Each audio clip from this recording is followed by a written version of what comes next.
سلامات للعصا وقحتاية دبنا زيبول سماي مبرق كودق يخليهم بمبرق استوقع سبكب أب حمد مقبار مدحن تديو زبل تحس حزلكم كرب لخو مسايك سع موداتك تكتاتلو بخبر يعدمكم ميستر مبرقن زنابن ባህሪያቱ ሓደጋታቱን መከላኸል ሜላታቱን ብዙሕዋን ዝናብ ክዘንብ ከሎ እንሪዮ እንሰምዖን መብረቕ ወይ ድማ በርቃ ብዙሓት ሰባት ተፈላለዩ ሕቶታት ይልዕልዩ መብረቕ ኣብ መንጎ ደበናታትን መሬትን ዝፍጠር ግዙፍ ናይ ኤሌክትሪክ ምስጓግ ኤሌክትሪካል ዲስቻርጅ እዩ እዚ ተፈጥሮኣዊ ፍጻመ ምስ ውሽጣዊ ምንቅስቓስ ደበና ቀጥታ ምትእስሳር ዘለዎ ኮይኑ ኣብቶም ኪምሎንበስ ዝበሃሉ ጽዑቓትን ነዋሕትን ደበናታት ዝናብ ዝፍጠር እዩ ተማ ውሽጥ ደመና ዘለው ነጠብጣብ ማይን በረድን በሓያል ንፋስ እናተፋሓፍዑን እናተዳፍኡን ክኸዱ ከለው ኣሉታ ቻርጅ ዘለዎም ናብ ታሕቲ ኣወንታ ቻርጅ ዘለዎ ድማ ናብ ላዕሊ ይእከቡ እቲ ኣብ ታሕቲ ደበና ዘሎ ኣሉታ ቻርጅ ነታ ኣብ መሬት ዘሎ ኣወንታ ቻርጅ ይስሕቦሞ ክልቶም ተጻራሪ ቻርጅ ኣየር ጥሒሶም ምስ ተራኸቡ ልዑል ጸዓትን ብልጭታን ኤሌክትሪክ ይፈጥር ሓደ ናይ መብረቕ ጭራ ካብ ገጽ ፀሓይ ብ5 ዕጽፊ ዝዓቢ ሙቐት ዘለዎ ኮይኑ ኣስታት 30 ዲግሪ ሴልሲየስ ይበጽሕ በዝልዑ ሙቐት ምኽንያት እቲ ኣብ ከባቢው ዘሎ ኣየር ብቕልጡፍ ብምስፋሕ ድማ ስዒቡ ዝስማዕ ብርቱዕ ድምጺ ነጎዳ ይፍጠር ገሊኦም ሰባት መብረቕ ምስ ዝናብ ጥራይ ዝተኣሳሰር ክመስሎም ከሎ ገሊኦም ድማ ደበና ከይሃለው ኣብ ጻዕዳ ሰማይ መብረቕ ክወድቕ ይኽእል እዩ ኢሎም ይሓቱ መብረቕ ክኽሰት ናይ ግድን ቻርጅ ኤሌክትሪክ እክብ ዝኽእል ደበና የድልዮ ይኹን እምበር ሓሊፉ ካብ ሰማይ ዝመጽእ ብልጭታ ብዝብል ዝፍለጥ ካብ ብዙሕ ኪሎሜትራት ርሒቑ ካብ ዝርከብ ጫፍ ደበና ዝናብ ተበጊሱ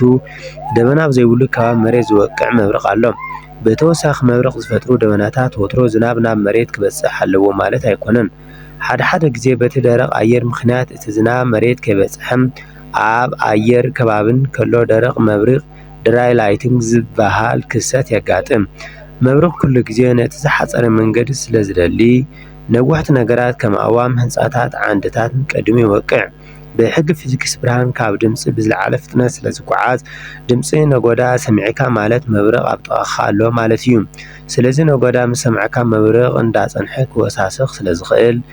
እቲ ዝበለጸ መከላኸል ናብ ጽኑዕ ህንጻ ወይ ድማ መሳኹታ ናብ ዝተዓጽወት መኪና ምእታው እዩ ኣብ ውሽጢ ገዛ እንተለኻ ምስ መስመር ኤሌክትሪክ ዝተኣሳሰሩ ነገራት ከም ኮምፒተር ቲቪ ቻርጅ ካብ ሶኬት ምንቃል ኣለዩ ምኽንያቱ ኤሌክትሪክ በቲ መስመር ክመጽእ ስለ ዝኽእል ብተወሳኺ ኣብ ግዜ መብረቕ ሻወር ምውሳድ ወይ ክዳን ምሕጻብ ሓደገኛ እዩ መብረቕ ንቤትካ እንተወቂዕዎም እቲ ኤሌክትሪክ በቲ ናይ ማይ ሻምባቆታት ወይ ድማ ቡንቧታት ኣቢሉ ክመላለስ ስለ ዝኽእል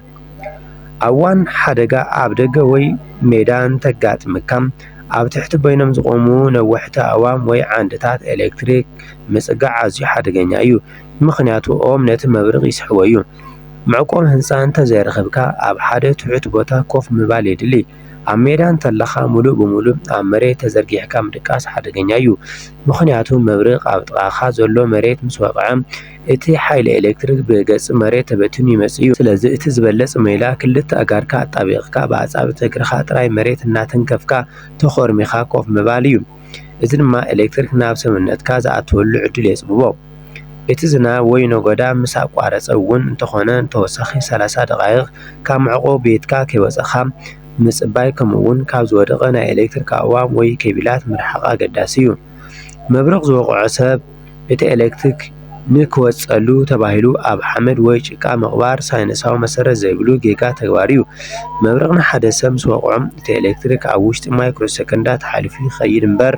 ኣብ ውሽጢ ሰውነት እቲ ተወቃዒ ኣካል ተዓቂቡ ኣይተርፍን እዩ ስለዚ ነቲ ሰብ ምቕባር ነቲ ዘለዎ ናይ ምስትንፋስ ጸገም የጋድዶ እምበር ዝኾነ ረብሓ የብሉን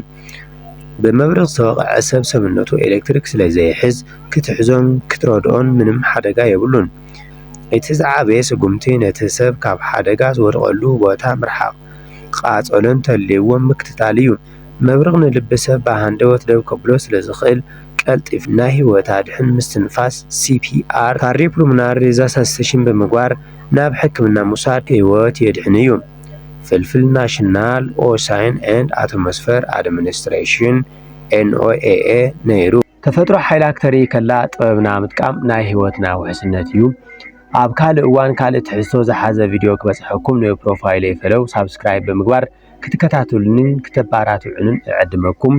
زحبريتان خالت منتان كبصح شير ግበርዎም ሓሳብኩም ኣብ ኮሜንት ጻሓፉለይ ምሳኹም ሉል ዕጻበ ጋህታ ነይረ يقنيلي حاده غازي يبلو اوان كرمتي غبرنا سلام لكل فطرة عالم